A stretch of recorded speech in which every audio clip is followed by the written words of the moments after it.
ma jiro qof ka hor istaagi karo horumarka naftaada iyo gaadhida yoolkaaga ee waxaa isku haya adiga.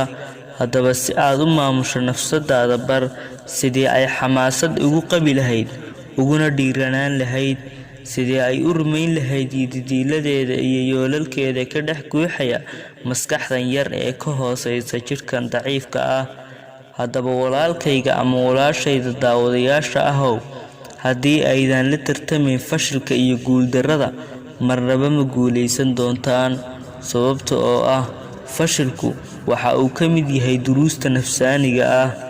haddaba ku dadaal sidii aad u rumayn lahayd yididiiladaada quruxda badan leh, hana dhegaysan oo dhaaf sidii in aad maqlaynba qof kasta oo isku daya inuu ku niyad jabiyo. waayo waxaa laga yaabaa haddii aad marar badan dhegaysato dhaliilaha in aad rajo dhigi doontidee.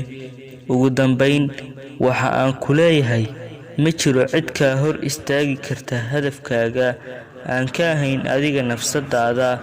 ee hortaba adigu soo qorshee oo soo xamaasadee rajada aad u qabto in aad gaadho hadafkaaga. assalaamu calaykum waraxmatullaahi wabarakaatuh.